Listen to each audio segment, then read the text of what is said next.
Back to news. Telugu రాష్ట్రాల్లో భూ ప్రకంపనలు ఒకటి రెండు చోట్ల కాదు, ఏకంగా రెండు రాష్ట్రాల్లో భూమి స్వల్పంగా కంపించింది. కాసేపే అయినా జనం ఉలిక్కిపడ్డారు. భయంతో బయటకు పరుగులు తీశారు. కొన్ని సెకన్ల పాటు షాక్ లో ఉండిపోయారు ప్రజలు. చాలా చోట్ల ఇంట్లో వస్తువులు చెల్లాచెదురుగా పడిపోయాయి. ఫ్యాన్లు ఊగిపోయాయి, గోడలు బీటలు వారాయి. దాదాపు 20 ఏళ్ల తర్వాత తెలంగాణలో ఇదే అతిపెద్ద ప్రకంపనలని నిపుణులు చెప్తున్నారు. ములుగులో 5.3గా రిక్టర్ స్కేల్ పై నమోదైంది భూకంపం యొక్క తీవ్రత. అయితే గోదావరి తీరం వెంబడి భూమి కంపించినట్లు తెలుస్తోంది.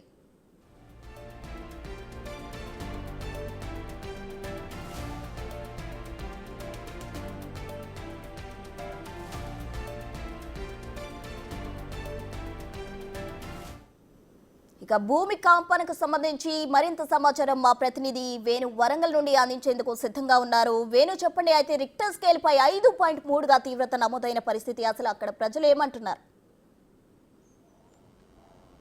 ప్రస్తుతం ఇప్పటి వరకు తెలంగాణ ఏపీలో చూసుకుంటే ఇదే అత్యధికంగా మ్యాగ్నిట్యూడ్తో నమోదైనటువంటి భూకంపం. ఇందులో 1968లో భద్రాచలం చెర్ల మధ్య మొదటిసారిగా 1968 లోపల 5.3 మ్యాగ్నిట్యూడ్ నమోదైంది.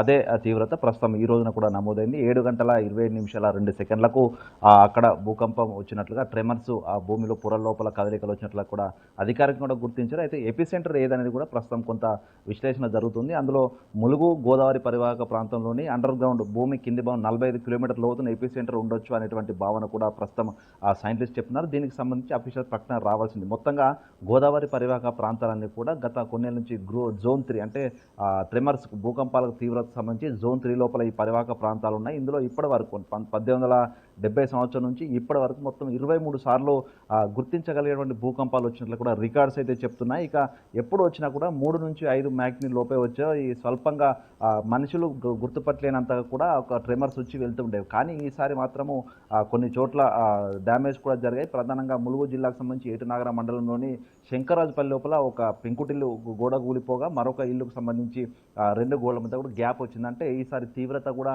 పెరిగిందనే చెప్పొచ్చు. అయితే ఇవన్నీ అంశాలు పక్కన పెడితే గత 3 నెలల క్రితం కూడా మనం మేడారం అటవీ ప్రాంతం లోపల జరిగినటువంటి ప్రకృతి విధ్వంసం చూసాం. భారీగా దాదాపు 5 నుంచి 6 వేల పైగా చెట్లు, కీలకమైన చెట్లు కూలిపాయి. మొత్తంగా 1,00,000కు పైగా చెట్లు, ఒక వనమంతా కూడా కొన్ని వందల కిలోమీటర్ల పొడవుతో ఆ చెట్లని కూడా నేలకూలే ఘటన చూసాం. దానికి సంబంధించి ఇంకా సైంటిస్టులు విశ్లేషణ జరుగుతుంది. అసలు ఎందుకు ఆ విధమైనటువంటి ఎఫెక్ట్ వచ్చిందని కూడా ప్రస్తుతం సైంటిస్టులు చూస్తున్నారు. సో అది ఒక ఘటన మరవకముందే మరోసారి భూకంప కేంద్రంగా అదే ప్రాంతం ఉండడం కూడా ప్రధానంగా తీవ్ర ఒక భయాందోళన కలిగిస్తుంది. ఇక మొత్తం ములుగు జిల్లా వ్యాప్తంగా ఇదంతా కూడా 5.3 ఎఫెక్ట్ కనిపించడంతో కొంత ఆదివాసీ ఉన్నటువంటి ఆ గుడిసెలు కానీ పెంకుటిలతో ఉన్నటువంటి ఇళ్ళని కూడా ఒక్కసారిగా షేక్ అయ్యి అక్కడ భయకంపితమైన పరిస్థితి కనిపిస్తుంది. ఇదే ఎఫెక్ట్ కూడా మొత్తంగా తెలంగాణ ఏపీ వ్యాప్తం కూడా కనిపించింది. ఇక దీనికి సంబంధించి ఎపిసెంటర్ ఏదైనా దానిపై కూడా ప్రధానంగా సైంటిస్టులు అయితే విశ్లేషణ కొనసాగుతుంది. అయితే ఇప్పటికే 2020 సంవత్సరంలో పాల్వంచ వేదిక కూడా మరొకసారి 5 కంటే ఎక్కువ మ్యాగ్నిట్యూడ్తో వచ్చింది. అంటే ఈ గోదావరి తీరం వెంబడి కూడా తరచూ ఈ భూకంపాలు వస్తున్నట్లు కూడా గుర్తిస్తున్నారు. దీనికి సంబంధించి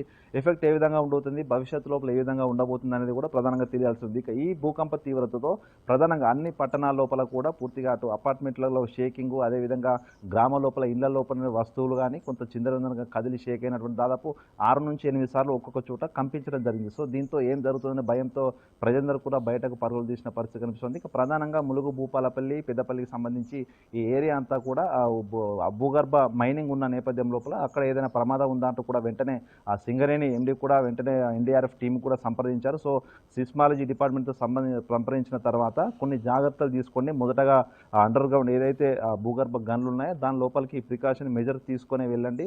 అదంతా చెక్కింగ్ అంతా కంప్లీట్ అయిన తర్వాతనే భూగర్భం నుంచి ఆ గనులు ఆ యొక్క బొగ్గు తవ్వకాన్ని ప్రారంభించడంతో కూడా కొద్దిసేపుగా చెప్పిన నేపథ్యంలో ప్రస్తుతం సింగరేణికి సంబంధించి అధికారులంతా కూడా అలర్ట్ అయిన పరిస్థితి. సో మొత్తంగా ఇప్పటివరకు చూసుకుంటే ప్రాణ నష్టం జరగకపోయినా కూడా స్వల్ప ఆస్తి నష్టం, ప్రధానంగా ములుగు జిల్లాలోని స్వల్ప ఆస్తి నష్టం అయితే కనిపించింది. ఇక దీనికి సంబంధించి మరికొద్ది సేపట్లోనే అధికారికంగా కేంద్రం నుంచి ప్రకటన రావాల్సి ఉంది. సో అయితే ఎపిసెంటర్ ములుగు జిల్లానే ఉంటే మాత్రం ఈ స్థాయి గత కొద్ది రోజు నుంచి కూడా దాని మీద స్టడీ జరుగుతున్న నేపథ్యంలో ప్రకృతి వైపరీత్యాలకు ములుగు ఎపిసెంటర్గా ఉండబోతున్నటువంటి చర్చ కూడా జరిగింది. మనం కూడా గత 2 నెలల క్రితం ఒక మీడియా కథనం కూడా ఇవ్వడం జరిగింది, అక్కడ ములుగు కేంద్రంగా ఎందుకు జరుగుతుంది అనేటువంటి అంశాన్ని. సో ఇప్పుడు అదే కూడా ఆ సందేహాలన్నీ కూడా ప్రస్తుతం నిజమవుతున్నాయి. ములుగు అంతా కూడా ఒక డేంజర్ జోన్ అనేటువంటి చర్చ అయితే ప్రధానంగా మళ్ళీ తెర మీదకి అయితే వచ్చిన పరిస్థితి. దీనికి సంబంధించి ప్రస్తుతం వేణు మీరన్నట్లు గతంలో టోర్నడో ఇప్పుడు ఎర్త్క్వేక్ దీనికి సంబంధించి అసలు ప్రకృతి వైపరీత్యాలు ములుగులోనే ఎందుకు చోటు చేసుకుంటున్నాయి ఆ ప్రాంతవాసులు ఏమంటున్నారు? అంటే ప్రధానంగా ములుగు గోదావరి పరివాహక ప్రాంతాలు ఉండడం అంతా కూడా దాని భూమి శిలలన్నీ కూడా గ్రాబైట్తో ఏర్పాటు చేసి ఉంటాయి. సో అంటే పలుచరైనటువంటి భూమి పొరలు ఉంటాయి కాబట్టి ఏ చిన్న కదలిక అంతర్భాగం లోపల వచ్చినా కూడా దాదాపు 100 కిలోమీటర్ల లోపు నుంచి కదలికలు వచ్చినా కూడా మీరున్న పొరలు పలుచని పొరలు కాబట్టి కొంత కదలిక వస్తుంది తప్ప ప్రాణ నష్టం జరిగి ఆస్తి నష్టం జరిగేంత ఎఫెక్ట్ అయితే ఉండదంటూ కూడా గతం నుంచి చెప్తున్నారు. దాన్ని ఫాల్ట్ జోన్ 3లో కూడా ఉంచారు. అంటే ప్రధానంగా ఏదైతే కాళేశ్వరం ప్రాజెక్ట్ నిర్మాణ సమయంలో కూడా దీనిపై తీవ్ర చర్చ జరిగింది. గోదావరి పరివాహక ప్రాంతం లోపల భూకంపాలు వచ్చే అవకాశం ఉంది కాబట్టి ప్రాజెక్ట్ ఉంటుందా లేనటువంటి చర్చ జరిగిన నేపథ్యం లోపల సైంటిస్టులు కూడా దీనిపై రీసెర్చ్ చేశారు. దానికి సంబంధించినటువంటి రిపోర్ట్ కూడా అందించారు. అందులో ప్రధానంగా ఫాల్ట్ 3లో ఉంది. అడపాదడపా ఇక్కడ భూకంపాలు వచ్చే అవకాశం ఉంది. అవన్నీ కూడా 3 నుంచి 5 మ్యాగ్నిట్యూడ్ లోపే రిక్టర్ స్కేల్పై నమోదవుతాయంటూ కూడా చెప్పి ఒక రిపోర్ట్ కూడా అఫీషియల్ ఇవ్వడం జరిగింది. సో అయినప్పుడు కూడా ఆ ప్రాజెక్టు నిర్మాణం చేయడం జరిగింది. ఆ తర్వాత ఆ జోన్ ఫాల్ట్ 3 మీద కూడా తీవ్ర చర్చలు జరుగుతున్నాయి. దానిపై ఒకవైపు విచారణ జరుగుతుంది. సో అంటే ఆ ఏరియా గోదావరి పరివాహక ప్రాంతము ప్రధానంగా ములుగు భూపాలపల్లి నుంచి మొదలుకుంటే ఖమ్మం వరకు కూడా ఈ ప్రధానంగా ఇదంతా ఎపిసెంటర్గా ఇదొక భూమి లోపల ఉన్నటువంటి నిర్మాణాలు చాలా పలచగా అదంతా డిఫెంట్తో ఉన్నాయని కూడా తెలుస్తుంది. గ్రాబైట్ శిలలు ఉన్న నేపథ్యం లోపల అక్కడ డ్యామేజ్ కూడా ఎక్కువ జరిగే అవకాశం ఉందని కూడా ప్రస్తుతం చర్చ జరుగుతుంది. సో ప్రధానంగా ఇప్పుడు ఈసారి ఎపిసెంటర్గా భూమి అదే ఉండడము ములుగు ఇది మొట్టమొదటిసారి.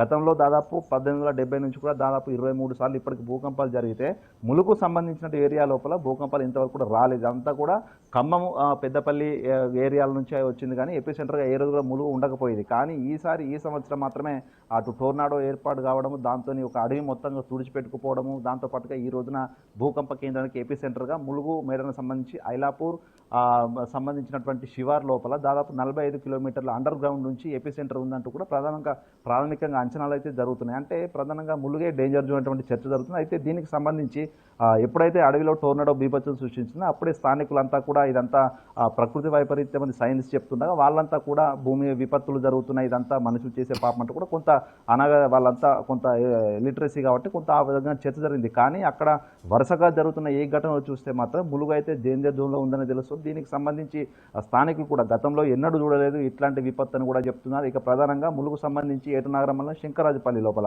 దాదాపు 2 ఇండ్లు డ్యామేజ్ కావడము, పూర్తిగా అక్కడ భారీ భవంతు లేకపోవడంతో కూడా వారి ప్రమాదం తప్పిందని చెప్పొచ్చు. అవన్నీ కూడా చిన్న పెంకుటిల్లు కాబట్టి అవన్నీ కూడా షేకింగ్ గురయ్యాయి. కొన్ని 2 ఇండ్లకు సంబంధించి ఒక గోడ కూలిపోవడం, మరో గోడలు బీటలు వాడడం జరిగింది. అంటే చిన్న స్థాయి స్వల్పంగా అక్కడ ఎఫెక్ట్ కనిపించినప్పటికీ భారీ స్థాయి నిర్మాణాలు జరుగుంటే పూర్తి డ్యామేజ్ జరిగి ఆస్తి ప్రాణ నష్టాలు తీవ్రంగా జరిగి ఉండేది. సో అంటే ములుగు ప్రజలు కూడా నిజంగా తమ జిల్లాలో ఏదో జరగబోతుంది, ఇదంతా ప్రకృతి వైపరీత్యాలకు మేము అందరం ఆ ఏపీ సెంటర్ మీదే ఉన్నామన్నటువంటి చర్చ ఇప్పుడు ప్రధానంగా జరుగుతుంది. కాబట్టి దీనికి సంబంధించి అధికారుల నుంచి అయితే ప్రకటన రావాలి. మరోవైపు ఏపీ సెంటర్ ఏదని తెలిస్తే అందులో ప్రధాన కారణాలు ఏంటి? అండర్ గ్రౌండ్ లోపల గ్రాబైట్ శిలలు కంప్లీట్ అయ్యి గ్రానైట్ శిలలు మొదలవుతాయి. సో 45 కిలోమీటర్స్ బీనీత్ లోపల అంటే అక్కడ ఎందుకు ఈ విధమైనటువంటి ట్రెమర్స్ మొదలయ్యాలనేది కూడా అధికారులు తేల్చాల్సి ఉంది. దానికి సంబంధించి సైంటిస్టులకు ఇప్పటికే ములుగు సంబంధించినటువంటి సీస్మిక్ గ్రాఫిక్ సంబంధించిన రిపోర్ట్స్ కూడా అధికారులకు కూడా అందించిన నేపథ్యం దాని విశ్లేషణ కొనసాగుతుంది. అంటే ఎక్కడ మొదలైంది, ఏ విధంగా భూమిలో పొరల లోపల కదలికలు ఎందుకు మొదలైనది కూడా ప్రధానంగా స్టడీ చేయాల్సి ఉంటుంది. మరోవైపు అదే సమయానికి 7:25 ప్రధానంగా మేడారం లోపల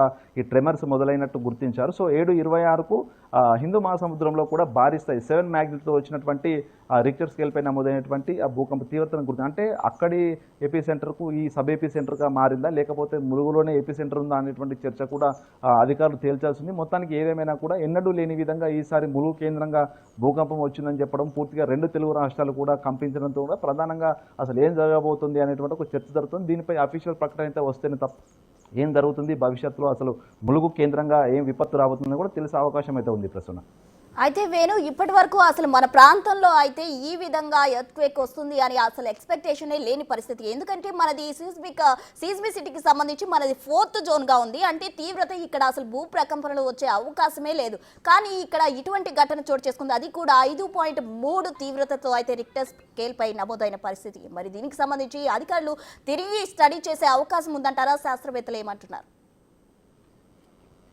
ఎగ్జాక్ట్లీ ఇప్పుడు ఈ భూకంప తీవ్రత ప్రధానంగా మేడారంలో ఐడెంటిఫై అయిన 5.3 రిక్టర్ స్కేల్ మ్యాగ్నిట్యూడ్ వచ్చినటువంటి తీవ్రతను చూస్తే మాత్రం సైంటిస్టులు అంతా కూడా ప్రధానంగా ములుగుపై దృష్టి కేంద్రీకరించాల్సిన అవకాశం ఉంది. ఎందుకంటే గతంలోనే టోర్నాడో బీభత్సంతో ఆగస్టు లోపల జరిగినటువంటి ఆ బీభత్సానికే ప్రధానంగా నేషనల్ గ్రీన్ ట్రిబ్యునల్ కావచ్చు, అక్కడ ఏం జరుగుతుందో తెలుసుకోవాలంటూ చెప్పడం, అదేవిధంగా కన్జర్వేటివ్స్ ఆఫ్ ఫారెస్ట్ ఆఫీసర్స్ కూడా రావడము, ఢిల్లీ నుంచి ప్రత్యేక సైంటిస్టుల బృందం రావడం జరిగింది. అయితే ఆ యొక్క డ్యామేజ్కు టోర్నడో బలంగా వీచిందని చెప్పారు. కానీ నిజంగా ఆ స్థాయి టోర్నడో ఎందుకు వచ్చింది, ఎన్నడూ లేని విధంగా ప్రపంచంలో ఆ స్థాయి తీవ్రత వచ్చిన టోర్నడో కూడా ఎక్కడ కూడా రికార్డు కాలేదు. నార్త్ అట్లాంటిక్ లోపల 1921లో వచ్చినటువంటి ఆ టోర్నడో కూడా ఆ స్థాయి విధ్వంసం సృష్టించలేదు. అది కూడా దాదాపు 28 ఎకరాల లోపల 12,000 చెట్లను మాత్రం ధ్వంసం చేసింది. కానీ ములుగులో వచ్చినటువంటి డ్యామేజ్ మాత్రం దాదాపు 1,00,000 పైగా చెట్లు, అందులో 6,000కు పైగా భారీ స్థాయి చెట్లు, అదేవిధంగా కలప పూర్తి స్థలంలో తుడిచిపెట్టుకుపోయింది, అడ్డంగా విరగబడ్డాయి. సో అంటే ఈ స్థాయి ఎఫెక్ట్ కూడా ప్రపంచంలో ఇప్పటివరకు రికార్డు కాలేదు. అంటే ఆ స్థాయిలో అక్కడ డ్యామేజ్ జరిగిందంటే ప్రకృతి విపత్తు ఎందుకు వచ్చిందనే దానిపై ఇంకా స్టడీసే జరుగుతూ ఉన్నాయి. సో దానికి సంబంధించి